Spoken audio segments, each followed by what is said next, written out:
Minutes late. The queen herself is here, Miss Kris Aquino, for her solo vlog con for Etiquette for Mistresses. Ayan. Kahapon kasi late kami. Ako naman daw. Ay, kami ako muna. Ayan. This is 20 secrecy until opening day. I mean, session. The mics are everywhere. Siguro si Mami Jo, my favorite vlogger. Can you introduce yourself? Yes, introduce yourself and your blog site, please. Would like to acknowledge the presence of G3 San Diego here today. Hi, good afternoon. Congratulations, Kris. My name is Josephine from JoBonsal.net. My first question would be, what are the details of the film that you find so excited about when you were told you're going to do this? Kasi napansin ko, ang ganda-ganda ng production design, the details of the dresses, those things. So, was there any chance that you also suggested, contributed to the yung design ng lahat? Yes, Mommy Jo. Naki-Mommy Jo na ako. Kasi nakialam talaga ako because I had a specific vision. Because parang Direct Chito said na yung character mo as Georgia, ito siya. She follows the rules. She looks a certain way. She wears her hair a certain way. She carries herself a certain way. So, kami ni Direct Chito, we've been successful na all our movies, we've worked with a color palette. It's from the first feng shui na green, tapos doon sa, when we did Sukob naman, because it was earth tones, grays, and whites. And then, when we did the second feng shui, green ulit, binalik, tapos for the entire, siguro, half of the movie ko, I had one costume. It was this parang lime green top. And then for this entire movie naman, it's white. Because I'm a chef.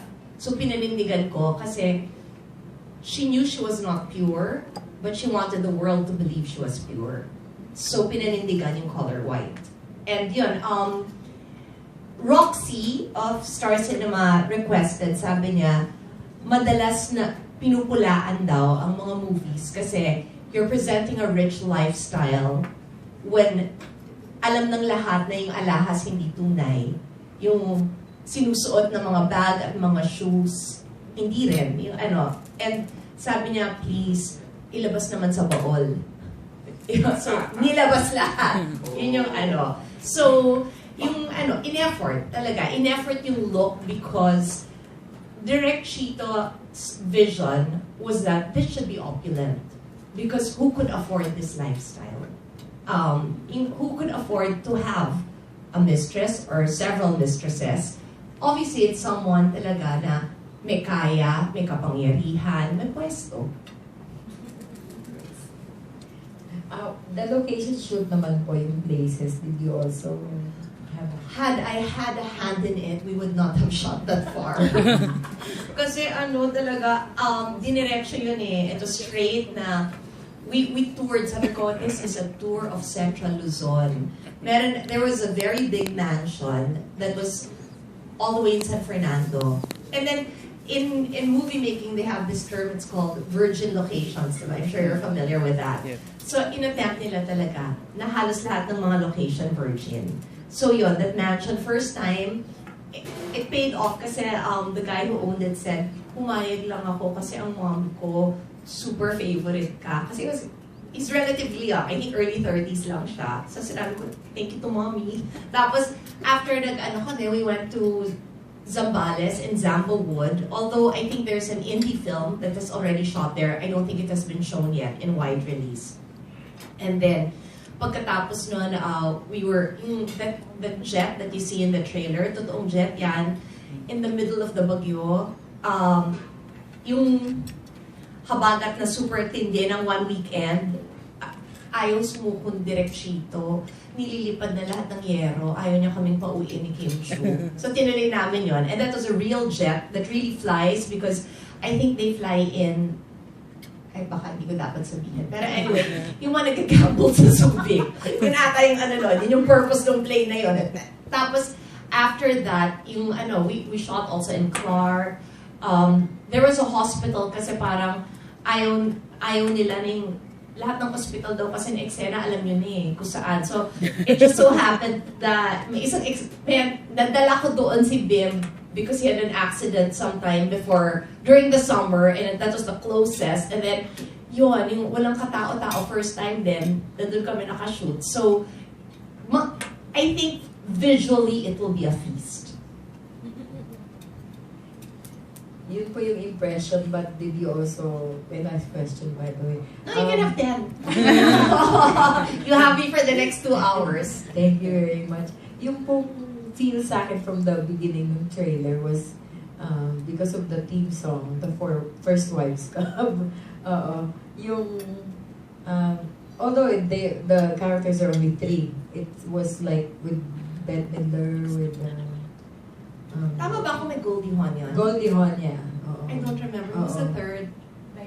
Diane Keaton. Okay. So, tatlo Doon sila. ba nanggaling yung song? I'm sorry, I'm not familiar.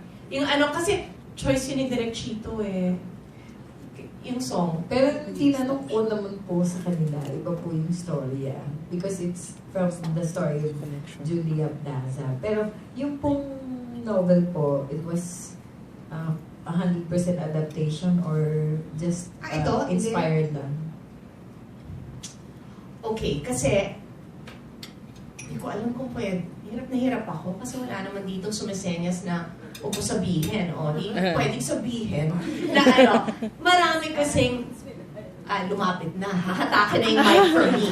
No, there were a lot of scenes kasi to thread the movie that really came from the book. Yung actual situations from the book were used as the storytelling tool of Direk Chito to thread the story of the 5 women. But the rules, yun, they do come from the book, but they are told in 2015 language. And those rules, paulit-ulit nanggaling sa akin. Ako yung naniniwala that we should obey those rules. We should live by those rules because this is the life na pinasok natin. Huwag na natin dagdagan pa yung kahihiyan. Sorry po, huling na. You can have 8 more. Because I've been a fan of you since I was umpisa pa po. I know na you're a literature major and this is one literature adapted into a movie. Siguro po, ano po yung itatanong ko sa inyo bilang isang literature major, how do you compare this adaptation to other adaptations that you've seen? Kasi recently, di ba lahat ng adaptation Wattpad? Yes. So, that is fan fiction. Yun. And the term itself is fiction. So this is coming from reality. Without, and reality, not a microscopic one that you're choosing just one, but I'd like to think reality na societal. Yung buong society. Yung parang, ang dami naman natin naririnig, di ba, na headline kadalasan sa Inquirer. So, maraming sitwasyon doon na medyo talaga, sasabihin mo, ay, baka siya yung inspiration ito, or baka ito ang nangyari. Yun lang yun. Pero, I'd also like to believe that it's not a condemnation of women. Kasi, yung journey nila is a journey every woman takes. And, maswerte sila because at the end, they had a choice. Not every woman has that choice. So you're very particular with the language also. You appreciate the language from the book that was adapted into this movie. Iba yung language kasi the book was in English. Diba? The rules are in English, but of course, the dialogue would have to be, diba? Because it's a Filipino film. Pero, among all the characters, sabi nga ni Sheena, ay, si English department.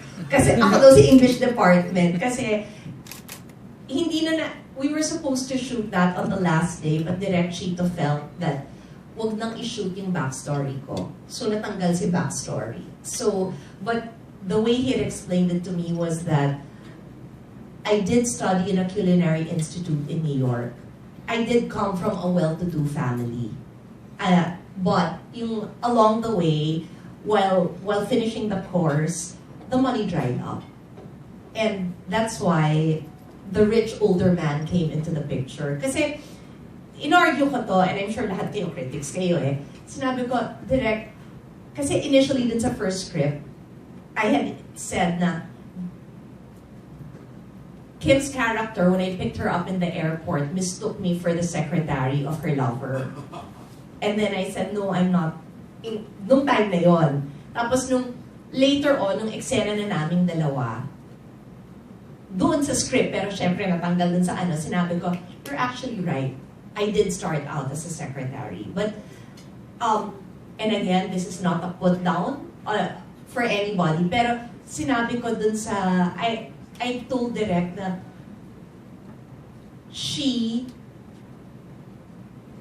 has to have come from a background similar to the lover's background, because who was she to be teaching the other girls about decorum, about propriety, about behavior? So, sabi ko, parang magpakatotoo ata tayo at tanggapin natin na kung A yung lover niya, A din siya, pero along the way, naubos yung pera.